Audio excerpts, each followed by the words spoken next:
Chers amis cinéphiles, j'espère que vous allez bien et que vous profitez de vos vacances si c'est déjà le cas. Je suis ravi de vous retrouver donc en ce mois de juillet pour vous parler du mois précédent. On va encore, comme à l'accoutumée, faire un petit récap du mois de juin 2026 avec 4 films représentatifs de ce qui s'est fait ce mois-ci au cinéma. Et c'est ce qu'on va voir sans plus attendre aujourd'hui dans les films du vendredi: Disclosure Day, La Bataille de Gaulle, première partie, L'Âge de Fer, Toy Story 5 et Le Vertige.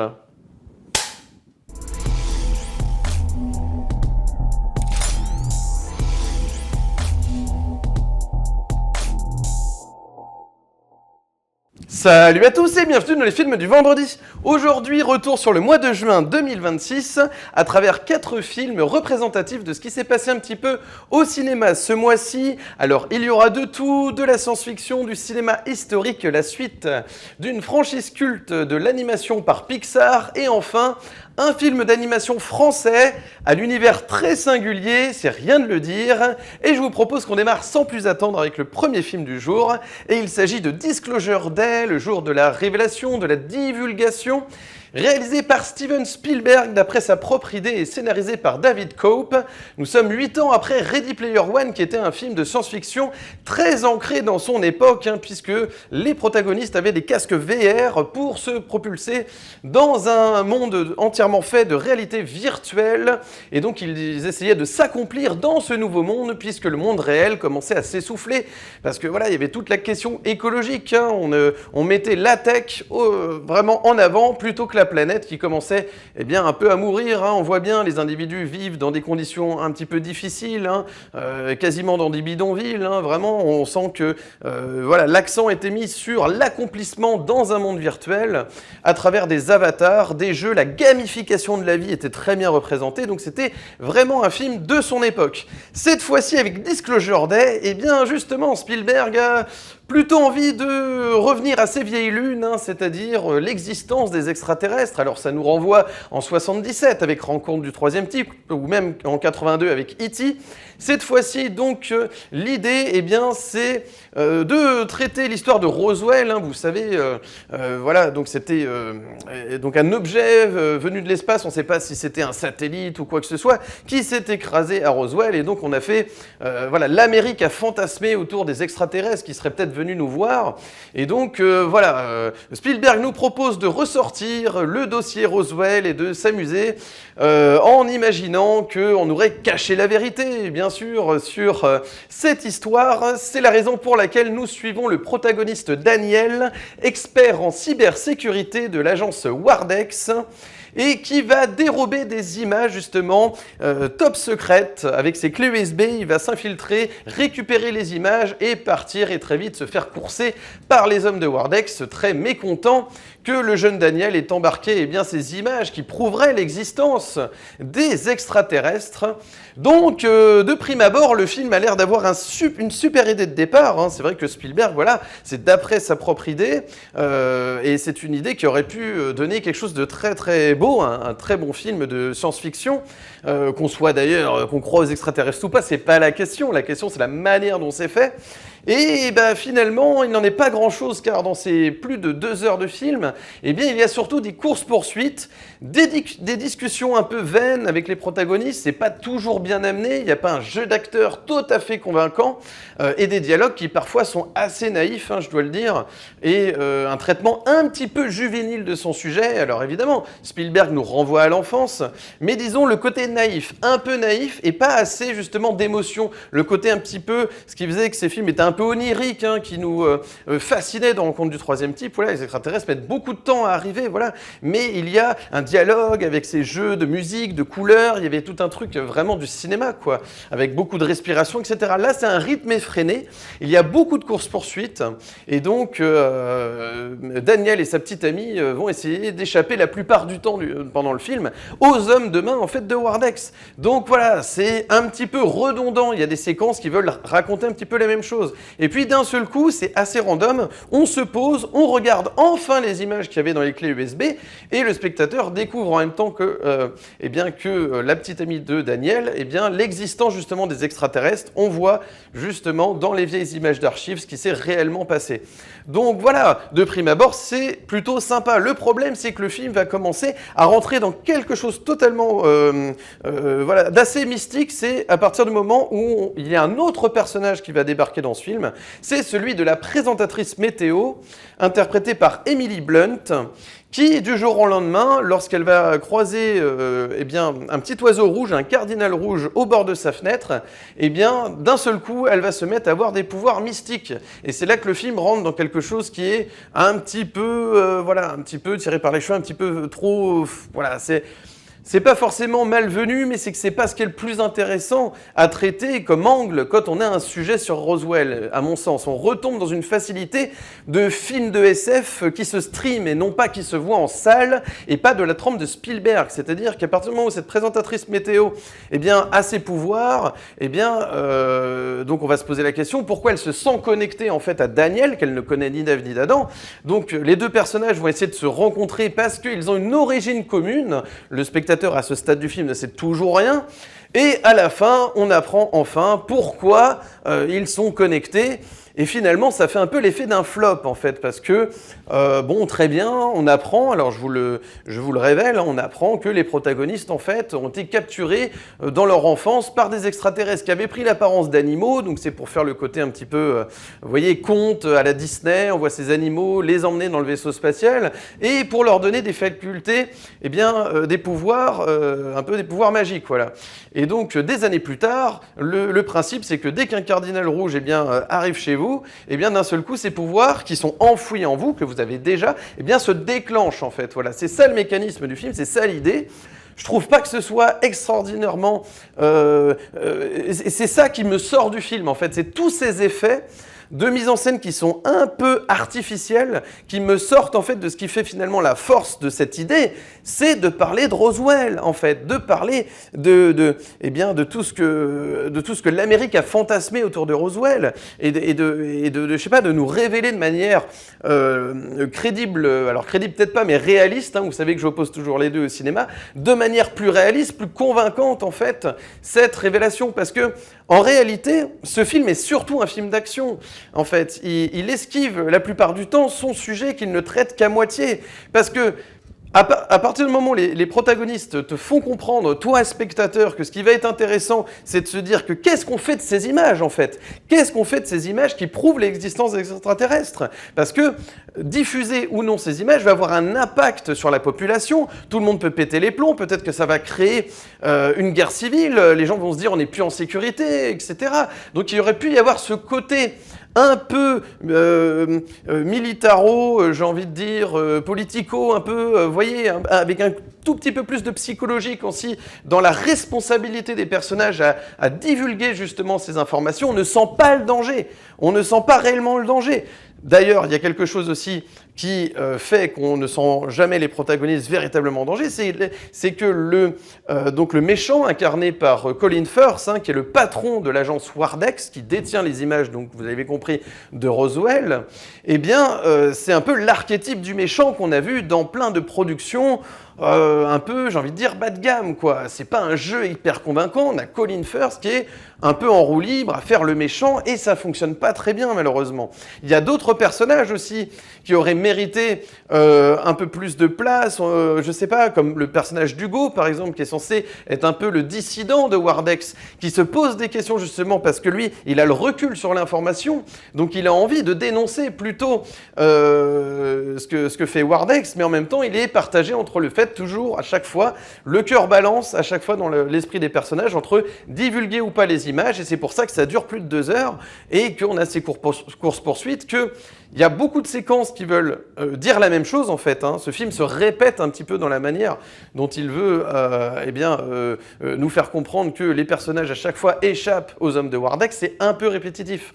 Il y a la séquence aussi du motel qui est un peu maladroite. Ils sont censés être encerclés par leurs assaillants, et puis en réalité, ils les échappent en passant par la porte du fond, quoi. Il y a des choses qui ne sont pas tout à fait voilà, crédibles, réalistes, j'ai envie de dire, pardon, réalistes, j'oppose les deux, dans ce film. Voilà. Alors évidemment, Spielberg s'amuse, il y a des séquences d'action qui sont plutôt bien amenées, enfin plutôt bien faites, quoi, mais qui sont too much, quoi. On se demande vraiment, avec un sujet pareil, pourquoi on a des voitures qui explosent un mur dans une maison, pourquoi il y a cette séquence de train qui est complètement folle, hein, bien sûr, hein, on est pris vraiment, on est accroché à son siège, mais on se demande pourquoi, parce que c'est un peu too much, il y a des courses-poursuites qui sont démesurées par rapport à ce qui se passe en réalité, les enjeux, quoi. Donc voilà, c'est un peu bizarre, un peu curieux, je trouve que dans le récit, il y a quelque chose qui fonctionne pas vraiment, c'est un peu le concept qui prend le dessus sur l'émotion, et ça c'est un petit peu le problème, hein, c'est un petit peu le souci comme un peu parfois dans les films de Nolan, voilà, je le cite, mais c'est un peu ça, c'est comme quand tu as un concept avec Tenet par exemple, voilà, tu as un concept, mais à aucun moment les personnages ont du relief, il y a du jeu, c'est le concept au détriment de l'émotion, le cinéma c'est des sensations, c'est de l'émotion, et c'est vrai que, bah voilà, on n'a pas beaucoup de temps pour se poser dans ce film, il y a l'humour aussi qui vient désamorcer, et ça c'est agaçant dans ce film aussi, qui vient beaucoup trop désamorcer de séquences dramatiques qui sont censées être, eh bien, peser en fait, créer de la tension chez le spectateur, du stress, eh bien c'est sans arrêt aussi désamorcé par un traitement léger du sujet, par exemple de Emily Blunt avec son petit ami. Voilà, il y a un côté, je crois que c'est son ami, ou voilà, peu importe, mais en tout cas, cet ami qui est toujours avec lui, voilà, il y a un côté où on prend en blague le sujet. Et c'est comme si on voulait dire au spectateur, non, non, mais c'est pas trop difficile, toute la famille peut voir ce film.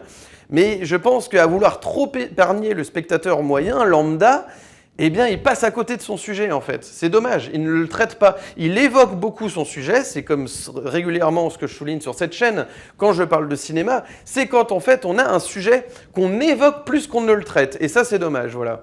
Donc écoutez, Disclosure Day, en plus de ça, vraiment, on n'a pas du tout l'impression que c'est un film des années 2020, mais alors, on a l'impression d'être en fin 90, début 2000.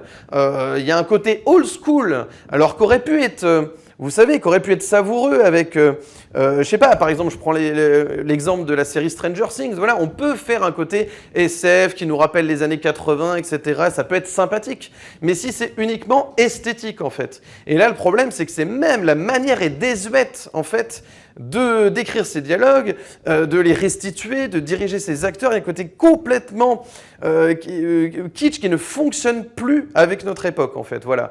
Et vraiment, ce qu'on comprend mal aussi dans ce film, c'est que justement, c'est hyper daté. Pourquoi ? Parce qu'il y a un moment donné, on se demande s'ils vivent à notre époque. Il y a de la technologie en retard dans ce film. Ils arrivent à échapper à des situations parfois avec difficulté, alors qu'ils ont les outils, si on part du principe qu'ils sont dans les années 2020. Donc on a du mal véritablement à sentir que ce film, eh bien, est un film de SF de Spielberg de 2026. Il y a un truc qui est, j'ai envie de dire, pas forcément has-been, mais quasi has-been en fait. Donc c'est assez bizarre, assez étrange, voilà. Donc sans être une catastrophe totale, ce que je dirais quand même, parce que c'est un gentil petit film de divertissement, mais qui est pas forcément immanquable au cinéma, qui peut se rattraper, mais moi, le gros souci que j'ai principal sur ce film, sachant ce qu'il a fait avec Duel à l'époque, avec Les Dents de la Mer, c'est-à-dire un sens du découpage technique des séquences d'action, un truc propre, vraiment, il savait créer de la tension avec un champ contre champ, avec un camion qui se fait poursuivre. Spielberg, c'est un savoir-faire avec peu de moyens. Je veux dire, il l'a réussi, j'ai même envie de dire, depuis ses tout débuts, j'en profite pour dire hein, la petite anecdote, peut-être que vous le savez ou pas, mais même quand il a fait ses débuts à la télévision, Spielberg a genre 23 ans, il commence à réaliser, et il a même réalisé le tout premier épisode de Columbo qui s'appelait Le Livre Témoin. Et bien même quand il y a zéro budget, Spielberg, avec son savoir-faire, il est capable de faire quelque chose. Revoyez le premier épisode de Columbo réalisé par Steven Spielberg, revoyez Duel, revoyez Les Dents de la Mer, revoyez Rencontre du troisième type, qui même s'il avait certaines longueurs, il arrivait à instaurer une atmosphère aussi dans son cinéma. On n'arrive plus à avoir cette atmosphère qui fait que c'était poétique, lyrique, qu'il y avait, il arrivait autant à nous faire craindre en fait les êtres venus d'ailleurs que à les apprécier, comme vous le savez, avec des choses plus mignonnes comme E.T., mais à chaque fois avec avec un vrai questionnement en fait. Sur la différence aussi, vous voyez, il y avait beaucoup plus de sous-texte en fait dans ces films. Là, c'est vraiment uniquement de l'efficacité, les personnages qui vont d'un point A à un point B et qui avancent, qui tracent leur route. C'est pas très embarquant. Et quand on n'a pas suffisamment les enjeux en fait dans un film, c'est difficile après de rejoindre la cause des personnages. Ils passent un petit peu pour des pions. On n'arrive pas vraiment à les sentir comme des personnages qui prennent du relais et qui prennent véritablement, qui aident le spectateur à prendre de la hauteur sur son sujet. Donc voilà, je trouve que malheureusement, c'est un rendez-vous manqué. Pour de la SF des années 2020 pour Steven Spielberg, je pense que c'est pas avec ce film-là qu'il va réussir à faire un film pertinent aussi sur son époque. Voilà, donc je pense que ce qu'il a fait de mieux ces derniers temps, justement, c'était Ready Player One. Alors évidemment, il a aussi revisité West Side Story, mais c'était un remake. Après, il a parlé de lui dans The Fabelmans. Évidemment, c'était très émouvant.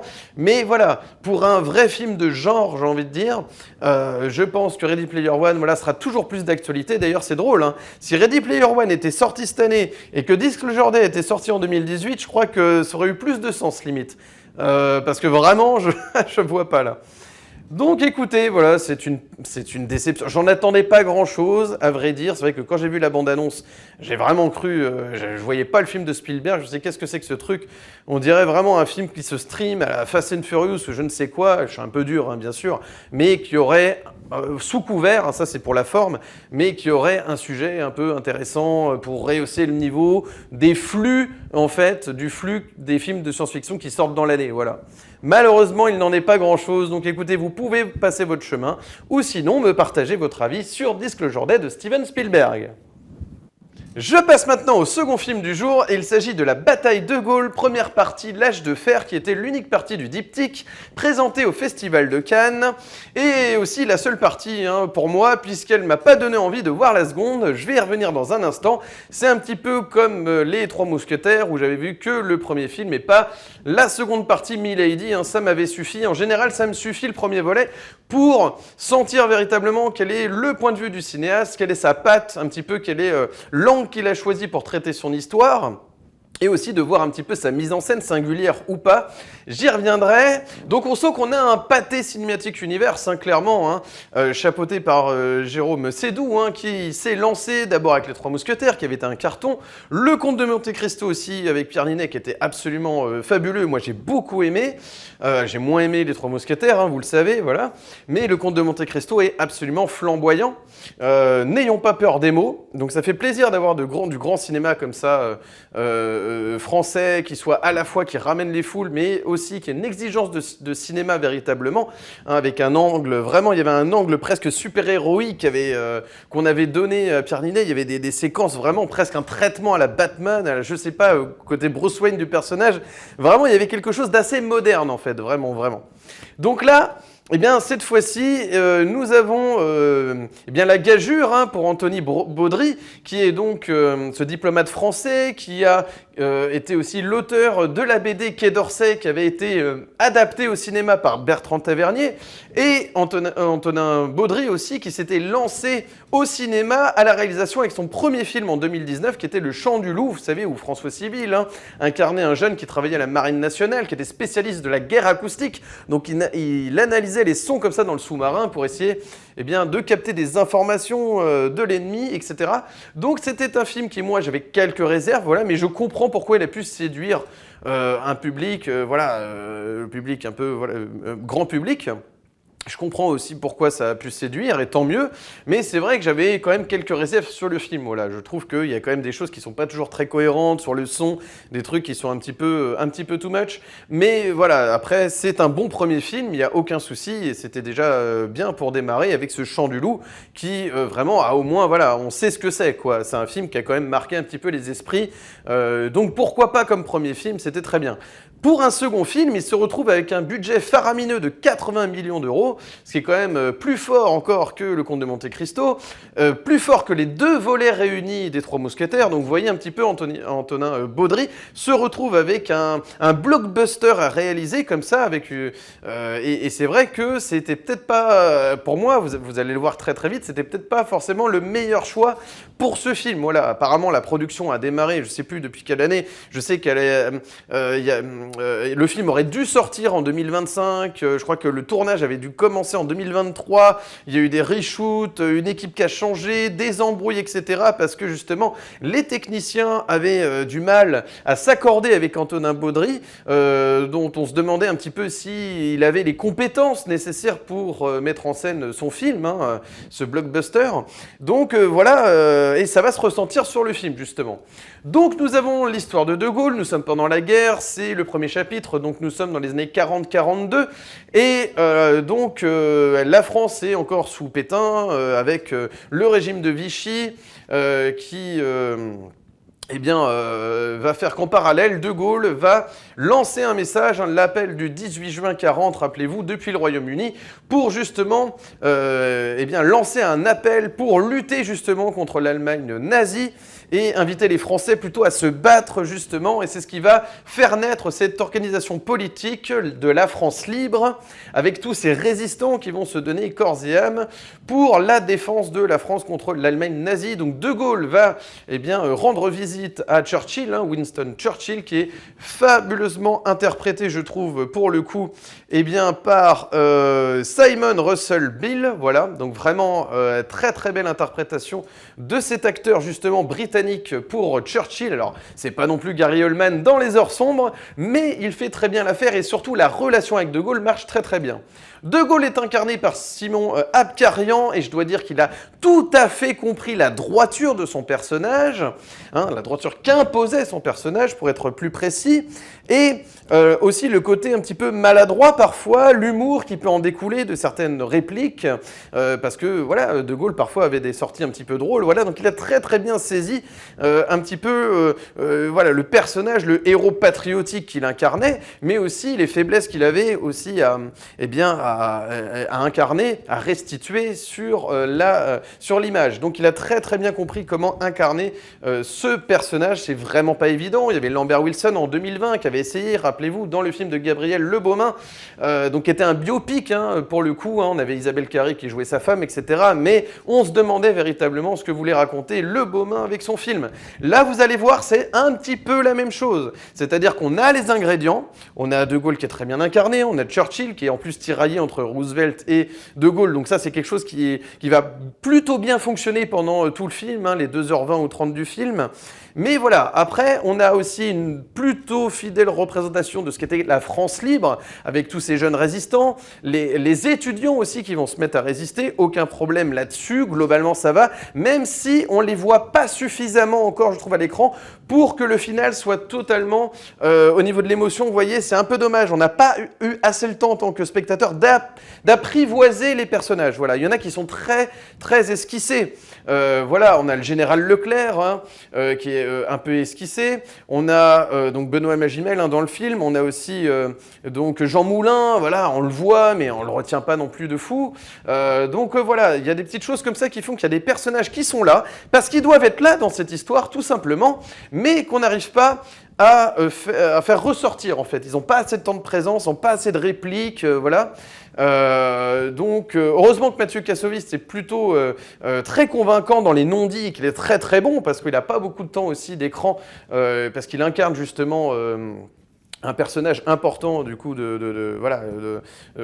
qui était plutôt qui était du côté de Pétain du coup, donc mais on sent le danger quand on le voit. Heureusement que les quelques plans dans lesquels il apparaît, on sent véritablement le danger. Voilà, alors qu'il y en a malheureusement, ils n'ont pas assez de temps d'écran aussi pour faire passer véritablement l'émotion, et ça c'est dommage, voilà. Donc on a un traitement, certes, qui est un peu grand public, mais ça c'est pas dérangeant, si le film vous prend aux tripes, il n'y a pas de problème, si les enjeux sont bien plantés, si on se sent vraiment dans la bataille. Alors je dois dire qu'au niveau budget, ça se ressent sur la bataille de Bir Hakeim, qui est un moment important aussi dans l'histoire de De Gaulle pendant la Grande Guerre. eh bien, c'est plus, voilà, la bataille fonctionne bien. En fait, il y a une réalisation qui va, même si on sent qu'il y a quand même des cuts, des choses qui fait que ça s'est fait plutôt en post-production, parce que en fait, ce film, on sent qu'il n'est pas pensé au niveau du découpage technique véritablement. Et d'ailleurs, ça se ressent quand on creuse un petit peu sur la production du film, on s'aperçoit que Antonin Baudry il n'a pas du tout pensé un minimum ces séquences d'action eh bien, en mode storyboard. Vous voyez, on se pose justement, lui qui vient de la BD, on aurait pu imaginez qu'il s'était vraiment pensé, qu'il avait pensé son film un peu, justement, avec plan par plan, comme ça, des découpages techniques, etc. Il y est allé un petit peu à l'improvisation, apparemment. Hein. Toute l'équipe parle véritablement d'un cinéaste qui improvisait le jour même beaucoup de choses. Et ça peut être un petit peu dangereux, surtout quand on a un film d'une ampleur comme ça sur un sujet qui est De Gaulle, sur des séquences de guerre, de bataille. C'est un peu curieux d'entendre tout ça. Mais quand on voit le film, on s'aperçoit qu'on passe tout de suite à la guerre et on n'a pas tout ce build-up, j'ai envie de dire, cette construction de tension, de stress chez le spectateur, d'émotion pour nous amener jusqu'à la bataille. On nous balance la bataille et tout de suite, il faut faut vraiment avoir peur pour les personnages. On n'a pas eu le temps suffisamment de les respirer, de les rencontrer pour avoir peur pour leur sort, en fait. C'est ça qui est dommage. Donc c'est efficace. En fait, on a un cinéma efficace, un blockbuster français avec des belles batailles, bien filmées, etc. Globalement, ça va, ça fonctionne à peu près, mais on sent que c'est pas un film qui est pensé véritablement pour nous faire comprendre ce que Baudry a voulu dire de Gaulle, a voulu dire de la Seconde Guerre mondiale, du point de vue des Français qui étaient tiraillés en plus, hein, rappelez-vous, entre les pétainistes, les gaullistes, et en même temps, voilà, tout ce qui va autour aussi. Avec les colonies françaises aussi, qui sont très esquissées dans le film. Hein, c'est un peu évoqué, mais ça aurait pu aussi rentrer un peu plus dans l'histoire. Voilà, c'est un film qui prend pas beaucoup de risques, mais du coup, c'est encore le même problème qu'avec beaucoup de films qui incorporent des éléments politiques en réalité. Parce que quand c'est des adaptations d'œuvres littéraires, ça va, on adapte du Dumas, globalement ça va. On se base sur l'œuvre, on se base sur le personnage, on sait ce qu'on veut raconter, une injustice, une vengeance derrière. Ça va à peu près. Vous voyez, quand on a un film comme Monte Cristo, quand on a voilà, cette intrigue de vengeance, elle est tout à fait compréhensible. Et donc on suit le personnage de A à Z. Là, c'est un petit peu plus compliqué. Parce que justement, dès que c'est politique, je sais pas, on a l'impression que les productions, les cinéastes veulent pas trop se mouiller, ils restent un petit peu vagues sur ce que c'était que cette époque. Voilà, donc ça dénonce pas de fou non plus, ça prend vraiment pas trop de risques. Hein, voilà, les éléments sont là, on pourra pas dire que c'était pas dedans, on a un peu l'impression que ça donne ça comme effet sur le spectateur, mais voilà, il n'y a pas autre chose, quoi.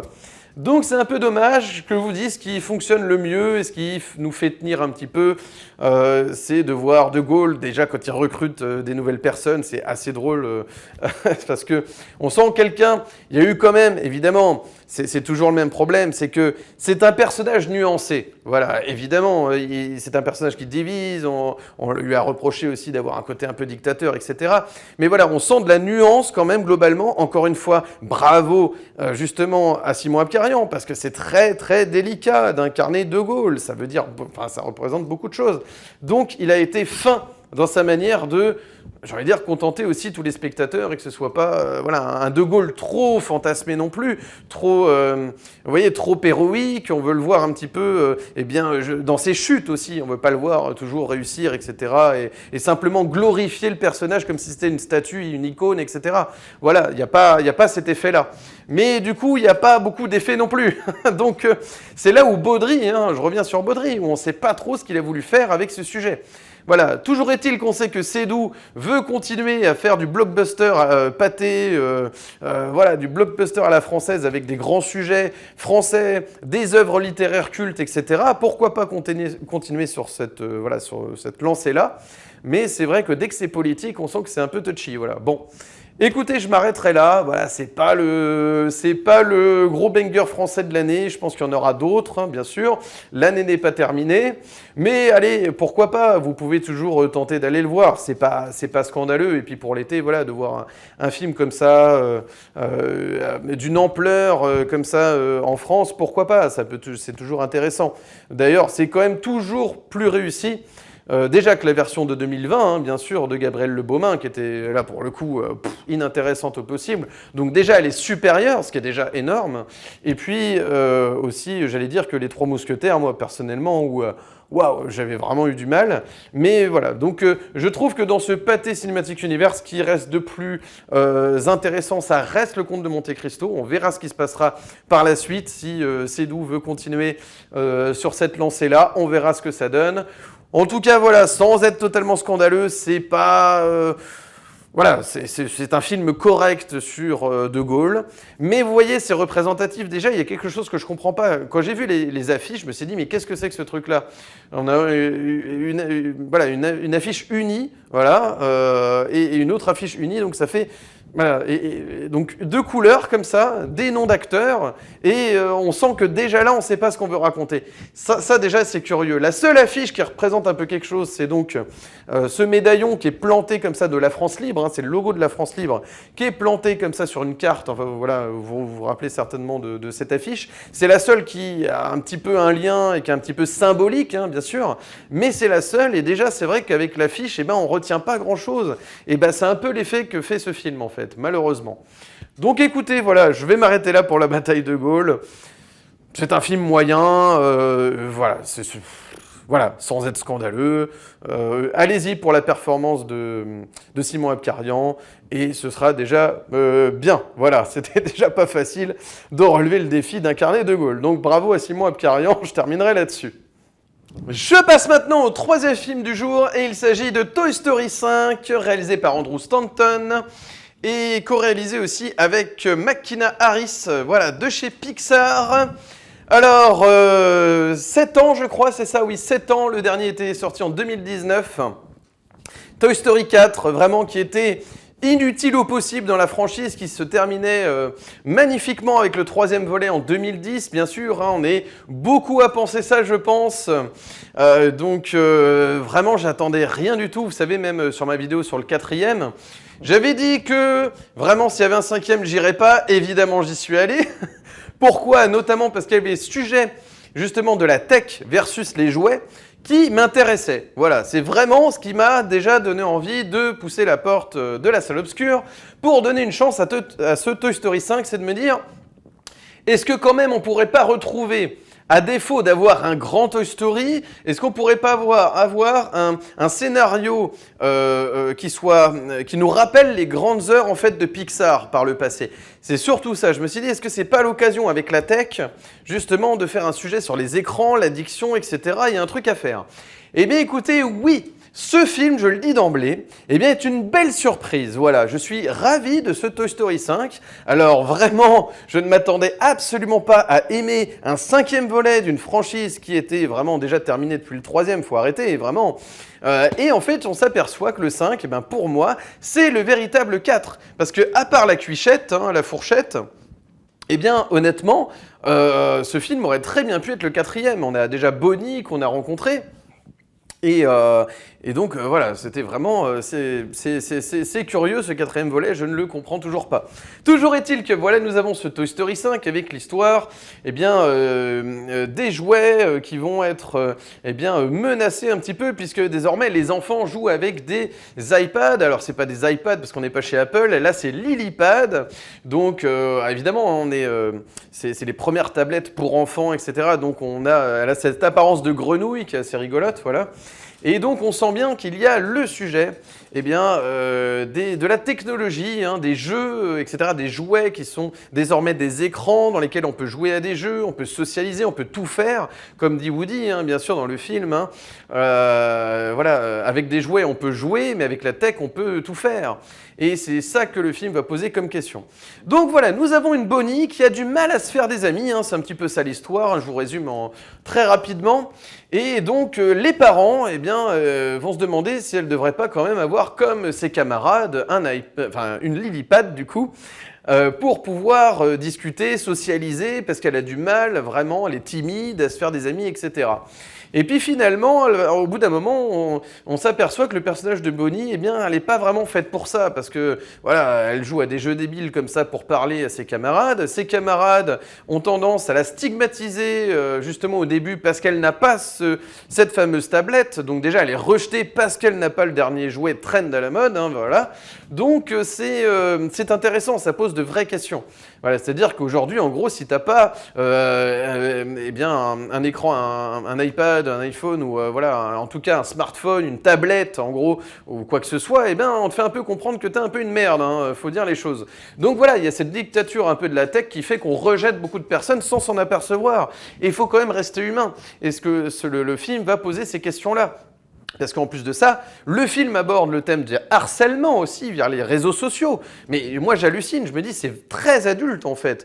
On dirait comme ça, en fait, dans la forme on dirait que c'est très enfantin, mais le sujet est extrêmement bien traité. L'addiction aux écrans, vraiment la manière où on n'est plus capable en fait d'inventer, d'utiliser finalement notre cerveau pour imaginer des scénarios avec nos jouets, etc. Quand on était enfant, les enfants d'aujourd'hui, eh bien voilà, sont plutôt hypnotisés par un écran qui va les divertir.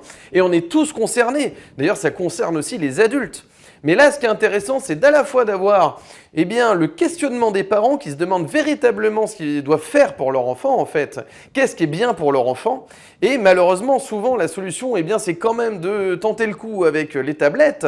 Mais c'est là que le bas blesse, parce que on s'aperçoit que eh bien, ça ne règle rien du tout, voire peut-être ça empire. Car finalement, le beau message du film, c'est qu'à un moment donné, il faut croire en soi. Et finalement, ce sont les vieux jouets d'antan, Woody, Buzz, tous ceux qu'on a aimés, Jessie aussi, qui a une place très importante dans ce scénario. Et vous allez le voir aussi, il y a son histoire, hein, il y a l'histoire de Bonnie, mais il y a en même temps l'histoire de Jessie qui est très touchante parce qu'elle-même a eu toujours le sentiment d'avoir été rejetée par sa propriétaire, hein, Emily, l'enfant voilà, qui détenait donc Jessie.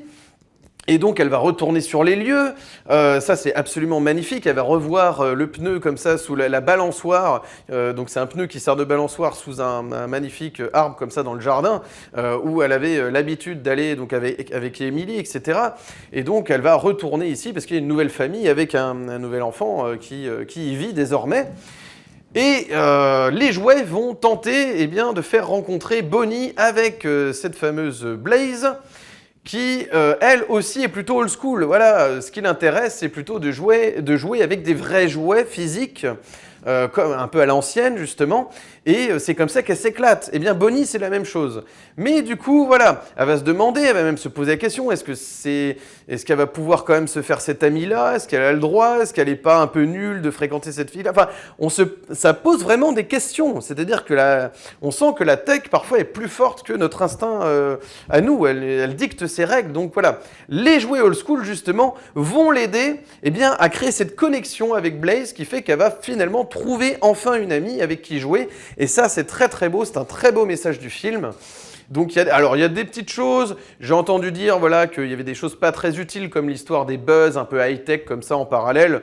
Moi, ça me dérange pas. Ça met un petit peu le côté un peu aventure qu'on aime bien aussi dans les Toy Story, d'avoir toute cette armée de Buzz high-tech qui débarque et qui nous resserre un petit peu, de manière élégante, bien sûr. Hein. Il n'y a pas de fan service au forceps quand même dans ce film. Je tiens à dire, on ne ressort pas les vieilles musiques, on ne ressort pas des séquences qu'on a déjà vues. Vraiment, voilà, les jouets avancent dans leur époque. Et ça, c'est ça que j'ai beaucoup aimé dans ce film. Il y a un clin d'œil élégant, sans être justement trop lourd, au premier Toy Story, avec la fameuse séquence où Buzz disait j'appelle pas ça voler, j'appelle ça tomber avec panache. Et donc, on revoit la séquence où il y a Buzz qui tient Woody, etc. Donc, qui sont des espèces de drones. Donc, c'est ça qui est très, très fort aussi, c'est de montrer en fait un Toy Story qui pourtant nous font penser plutôt à une époque d'avant, avec des jouets, des choses qu'on n'a plus vraiment... voilà, il y a plus le côté justement tactile alors qu'on est à l'ère des tablettes, le côté tactile des vieux jouets,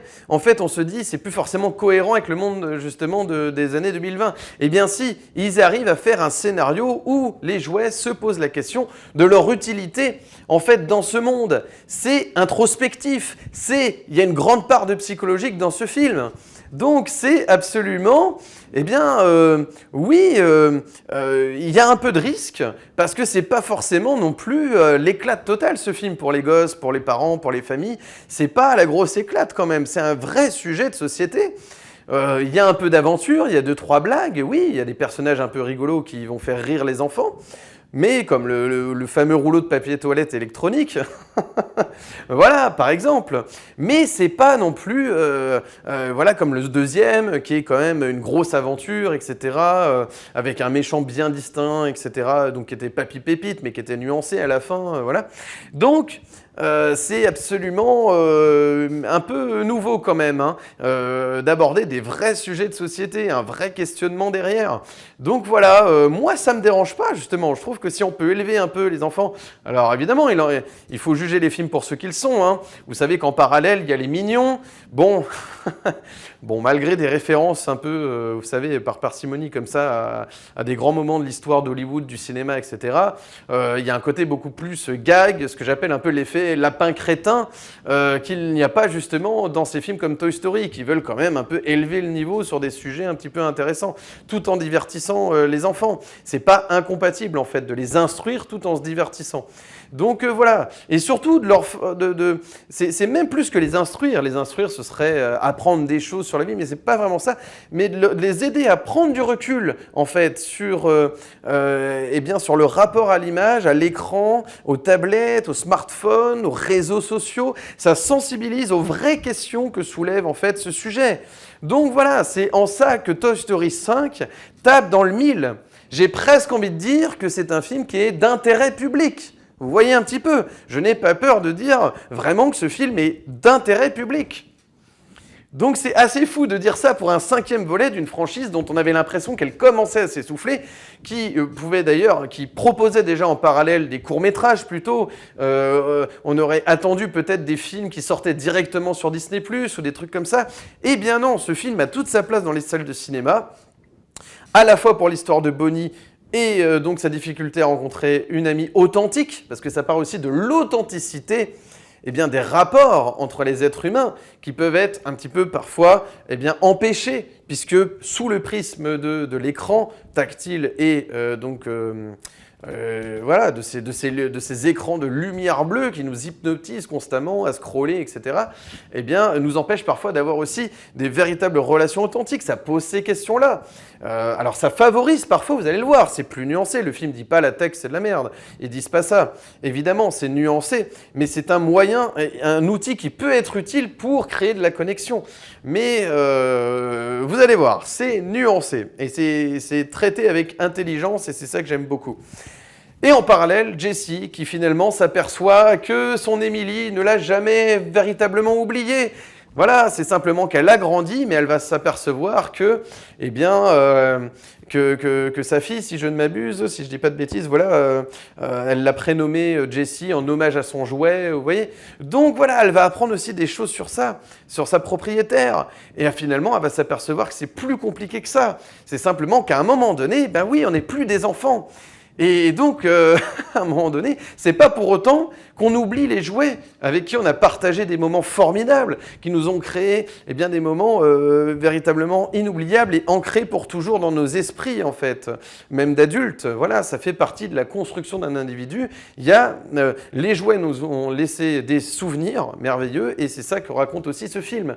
Donc, il y a deux choses, vous voyez, c'est ça qui est très riche dans ce volet, c'est qu'il y a quand même deux sujets véritablement entre le jouet qui se pose des questions sur sa propriétaire et en même temps, eh bien, ces écrans versus créer du lien social, comment ça peut être incompatible parfois si on n'est pas fait pour, parce qu'il y a des personnes qui ne sont pas faites pour, et c'est pas pour autant qu'il faut les stigmatiser en fait. Donc voilà, c'est un sujet merveilleux, ça tombe à pic dans notre époque. J'ai même envie de dire que ce film aurait pris tout son sens en 2019 à la place de ce Toy Story 4 qui racontait pas grand-chose.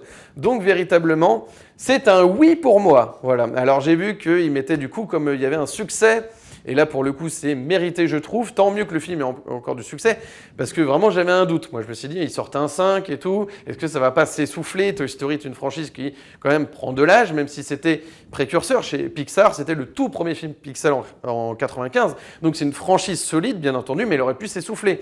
Eh bien non, il y a un 6e volet qui est confirmé, qui va être mis en chantier. Bon, je ne dis pas pour le 6e, on verra, mais en tout cas, voilà. Cette parenthèse de la tech versus des jouets était salutaire et tombe à pic, donc je valide totalement ce Toy Story 5. Je passe maintenant au 4e et dernier film du jour, et il s'agit du Vertige, réalisé par Quentin Dupieux, ce cinéaste français qui divise. Alors il y a ceux qui y trouvent de la supercherie, d'autres qui crient au génie. Moi je suis plutôt de ceux qui, y trouvent un minimum de génie. Il faut pas déconner quand même, Quentin Dupieux c'est quelqu'un qui sait cadrer, qui a une patte artistique au niveau de l'image, et surtout qui a des concepts certes, mais certains sont un petit peu frustrés car ces films sont courts. Certains disent qu'on dirait des courts-métrages. Pourquoi il met ça au cinéma? On paye notre billet, on voit un film qui dépasse à peine les 1h10. Donc il y a un moment donné, j'ai envie de vous dire, on voit beaucoup de films qui durent parfois longtemps et qui n'ont pas grand-chose à raconter. Écoutez, Quentin Dupieux, non, c'est un artisan. C'est justement un auteur, on l'attend aussi sur ça. C'est-à-dire que ça rappelle aussi tous ces grands cinéastes de série B qui vous ont laissé dans votre mémoire de cinéphile des images incroyables. Ils n'étaient pas là pour les statuettes, ils n'étaient pas là pour le côté bling-bling, mais ils étaient là surtout pour se faire plaisir, pour vous proposer des images et des cadrages, des mises en scène singulières. Et voilà, donc il y a de l'originalité. Je suis désolé, Quentin Dupieux a fait un film sur un pneu. On peut trouver ça un peu con, un peu con-con, oui, bien sûr, mais il ne s'en cache pas. Il a aussi des idées, il y a des films qu'on peut trouver un peu bébêtes dans ce qu'il fait. Mais ce qui est drôle, c'est que parfois, il y a des films, justement, dans ce cinéma un peu parfois français, canois, des films qui se prennent pour des grands films autorisants et qui, parfois, quand on gratte un petit peu le vernis, on s'aperçoit que c'est un petit peu plus con que ce qu'a l'air de nous dire Cannes, en fait. Et parfois, il y a des petits films mineurs comme ça, où on se dit, ça a l'air un peu bébête, ça a l'air un peu à l'arrache, et finalement, quand tu grattes, il y a du sens, en fait. Le Vertige, c'est absolument ça. Alors, c'est pas l'unique fois chez Dupieux, hein. Bien sûr, quand tu vois réalité, il arrive à t'embarquer dans un labyrinthe lynchien, comme ça, avec un Alain Chabat, qui essaye de trouver le meilleur cri de film d'horreur. Donc déjà, en plus, on sent que Dupieux connaît beaucoup de cinéma de série B, et donc il s'en inspire. Il s'inspire de Scanners, vous savez, quand il dit... c'est un film en fait où il y a des têtes qui explosent à côté des ondes. Alors il appelle ça Waves, mais je crois qu'il y a un film qui s'appelle Scanners qui est un peu dans le même genre. Voilà, il s'inspire en tout cas de ce qu'il a fait, ce qu'il a excité dans la série B, et il fait son film, mais il s'éclate. Et je suis désolé, il y a des films qui sont très intelligents, incroyables mais vrais aussi sur le vieillissement. Ça fonctionne plutôt bien. Il y a aussi le second acte, le deuxième acte. Le deuxième acte, ouais, c'est ça, où on voit un peu un tournage de cinéma finalement, avec des acteurs, avec les égos, le machin, l'intelligence artificielle aussi qui vient peut-être dicter des choses sur le scénario. Ça pose des vraies questions. Il a laissé une trace. Le Dain aussi, c'était intéressant avec Jean Dujardin. Il y a ce côté introspectif où il se parlait à lui-même à travers ce blouson, avec aussi le discours sur le gâchis un petit peu, quand on voit aussi les personnes qui jettent comme ça au début des vêtements. Enfin, de mémoire, hein, bien sûr, il y a beaucoup de films dans sa filmographie, j'ai quasiment tout vu. Mais voilà, pour moi, je valide totalement en fait. Déjà, c'est un savoir-faire esthétique. Quand tu vois Dali, c'est pas parfait Dali, ça raconte pas forcément grand-chose, mais ça transpire Dali. Alors que si tu fais un biopic lambda sur Dali et qui raconte rien, c'est ton choix. Mais tu peux aussi décider de faire du Dupieux, de faire Dali et d'avoir des plans qui rappellent totalement au niveau esthétique les œuvres de Dali et qui racontent aussi ce qu'était Dali, le côté un peu absurde de Dali aussi. Et justement, ça matchait totalement avec Dupieux. Donc voilà, il y a un moment donné, il faut savoir ce qu'on veut. On crie, on gueule un peu sur des biopics ratés et on gueule quand on a a du Dupieux qui s'y intéresse, qui essaye de faire des trucs. Et c'est ça que j'ai du mal à comprendre. Alors, sans l'encenser complètement, je trouve qu'on est un peu dur envers lui, parce qu'il y a quand même, il y a toujours eu un sens, ne serait-ce que dans les clips aussi, à l'époque voilà, de Mister Oiseau, hein, avec ce personnage comme ça de mascotte jaune, cette petite peluche, il arrivait un peu à scénariser des petits trucs, il s'éclatait. Mais il y a du cinéma. C'est un artisan comme Gondry l'a été à ses débuts. Vous voyez, on est sur un type de cinéma qui est vraiment fait à la main. Vous voyez par exemple Fumer fait tousser, alors que j'ai beaucoup de réserves sur Fumer fait tousser, bien sûr, mais il y a des choses qui sont quand même absolument géniales dans le film. Tout n'est pas acheté. Justement, le personnage du rat, c'est génial. Il l'a emprunté lui donc à un film de série B qu'il aimait beaucoup. Et puis, au lieu de faire ça en post-synchronisation, bah, c'est Alain Chabat qui tient la marionnette et qui fait les répliques en live et tout. Tu te dis, voilà, c'est avec le peu de moyens qu'il a, d'arriver à créer des ambiances, des petits personnages comme ça. C'est très, très visuel, en fait. C'est un plasticien de l'image.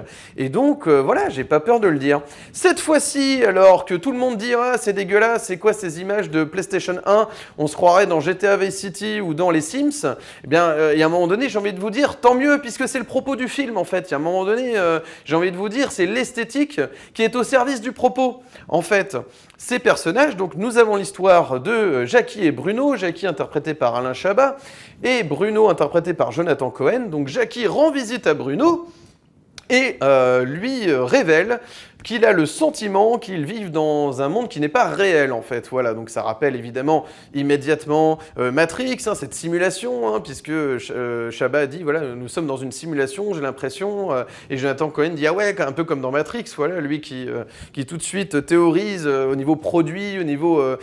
voilà, c'est quelqu'un qui est très dans le concret, en fait. Donc quand Jackie lui dit, par exemple, bah, du coup, rien n'est réel, et bien lui, Bruno, il comprend, bah, si rien n'est réel, alors bah, je peux tout casser, je peux faire ce que je veux, en fait, ça n'a aucun impact, ça n'aura aucun impact puisque tout est fake, vous voyez. Donc, il y a un peu la réception un peu bête de Bruno et le côté plus philosophe, en fait, de Jackie qui va se confronter, en fait, dans ce film. Donc, c'est plutôt bien écrit, je suis désolé, c'est plutôt bien écrit, sans encenser le film, voilà, c'est un petit film, mais c'est un film qui te marque, quand même, voilà. Donc, ce qui va être un petit peu rigolo dans le film, c'est que Jackie va expliquer donc effectivement à Bruno qu'il a le sentiment qu'ils ne vivent pas dans le monde réel. Pour lui prouver, il a fait une petite liste de bugs, comme si c'était justement un jeu vidéo. Vous savez, dans ces jeux vidéo, on repère plein de bugs, ou alors parfois, vous savez, c'est les hitbox qui sont mal placés. Quand, ne serait-ce que quand Jackie appuie sur l'interphone de chez Bruno, on voit que le doigt traverse l'interphone, et ces petits trucs, déjà c'est savoureux. Mais... donc ils vont chercher les bugs. Alors notamment un bug qui va être vraiment majeur, c'est cette histoire de pigeon qui survole un trou comme ça, et tu te dis c'est pas possible qu'il fasse du surplace. Voilà, c'est un pigeon qui fait du surplace, qui avance plus comme ça, et donc c'est un bug dans la réalité. Il se demande ce qui se passe en fait. Donc l'histoire, en fait, elle est très simple. C'est qu'en fait, le spectateur assiste à une conversation entre deux avatars qui se demandent ce qu'ils font dans cet univers qui est complètement une simulation. Et donc, ils vont tomber sur un espèce de Morpheus, j'ai envie de dire, un personnage qui va évoquer forcément Morpheus, qui va se dire bah, « vous tombez bien parce que je vous entends ». Et justement, je me pose les mêmes questions sur notre monde à nous. Alors, il les invite chez lui. Et c'est là qu'il leur fait comprendre que eh bien, vous n'êtes que les reflets des personnages que vous avez dans le miroir. Voilà. Donc, ça va faire bouillonner le cerveau de nos avatars qui vont se demander vraiment bah alors, qu'est-ce qu'on est exactement, etc. Et justement, des années plus tard, le film va faire un bond dans le futur. On va découvrir que Bruno, qui écoutait d'une oreille en fait son ami Jackie, eh bien, a trouvé un moyen de monétiser en réalité cette idée du reflet, du monde virtuel, etc. En proposant un outil technologique qui ressemble énormément à nos smartphones, donc déjà c'est plutôt bien vu. Une petite critique acerbe des manias de la tech, hein, qui voilà, possèdent un peu l'univers, contrôlent l'univers, bien sûr, hein, ce côté complètement démentiel dans ces génies de la tech. Et donc il va proposer un nouveau produit le réflectus, voilà, hein, donc qui permettrait en fait de se connecter à son moi justement via l'écran.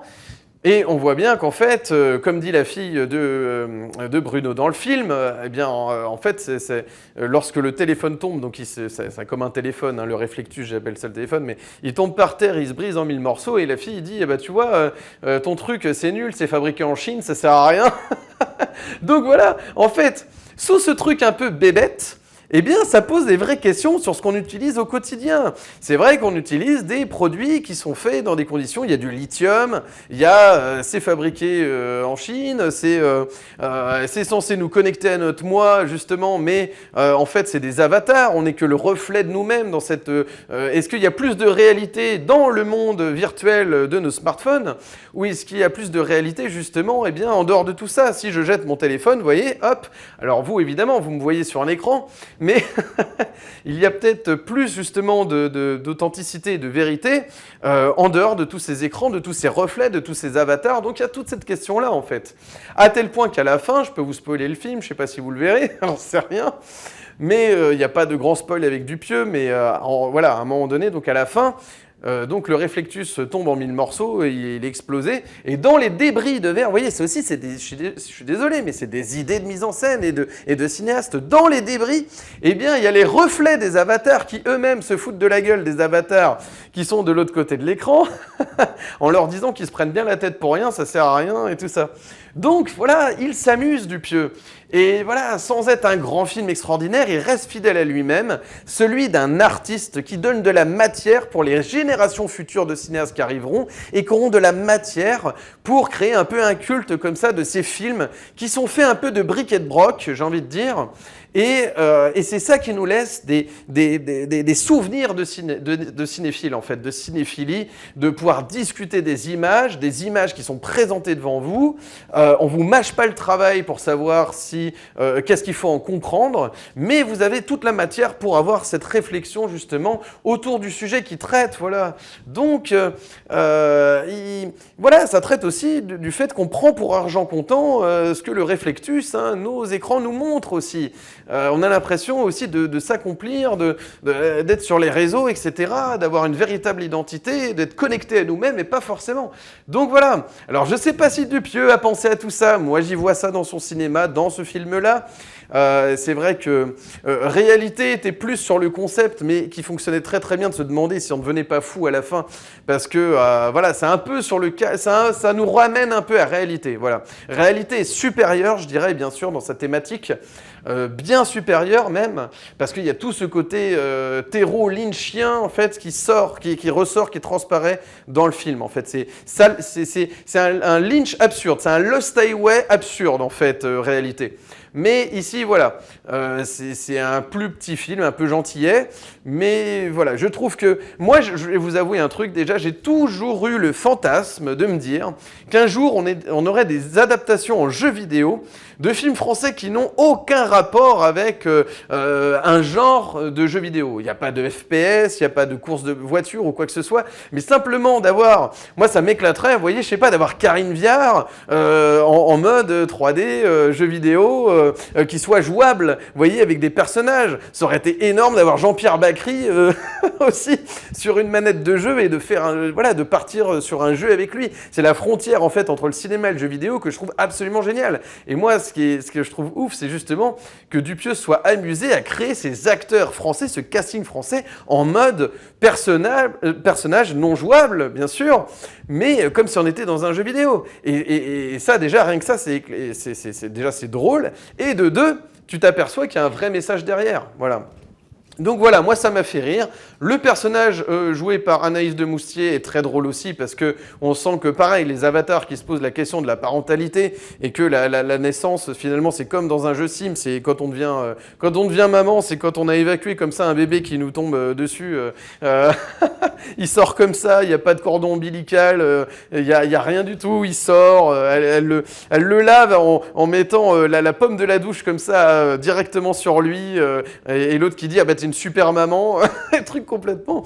Mais c'est lunaire l'univers de Dupieux, mais il a des idées, je veux dire, il a des idées de mise en scène, des idées qu'on attend d'un cinéaste qui a un univers singulier. Tu sais que c'est un Dupieux. Quand tu vas chez Dupieux, tu sais un peu quel rythme tu vas avoir, dans quoi tu vas t'embarquer. Tu sais que ça va être un peu complètement what the fuck. Mais voilà, il reste fidèle à son esprit. Il y a quelque chose de séduisant, je trouve, chez lui, qui est de tenter des trucs, en fait. Moi, c'est ça que j'aime bien. On ne demande pas à Dupieux de révolutionner totalement, de nous faire un grand film de cinéma. On demande à un Dupieux de continuer son petit artisanat, son bricolage, qui fait qu'on l'apprécie ou pas, bien sûr. C'est pour ça que ce cinéaste divise. Il y en a qui trouvent que vraiment c'est du foutage de gueule. Ils se sont dit mais pourquoi on s'est déplacé pour voir cette merde? Voilà, on se dit qu'est-ce que c'est que ce truc à la con, ça parle à personne. Mais en même temps, je suis désolé, c'est la définition d'un artiste, j'y reviens. Alors, on va pas demander, je pense pas que Jodorowsky, quand il a fait le topo, il faisait ça pour les statuettes. Hein. Je pense qu'il faisait ça vraiment pour l'éclate. Black Edwards aussi, hein. Il a cité Black Edwards. Il est aussi nourri, un peu comme Chabat, c'est pour ça que Chabat est souvent invité, c'est pas anodin. Ils ont été nourris au film Zaz, hein, vous connaissez. Y a-t-il un pilote dans l'avion, tout ça, ils aiment l'absurde de ces comédies-là.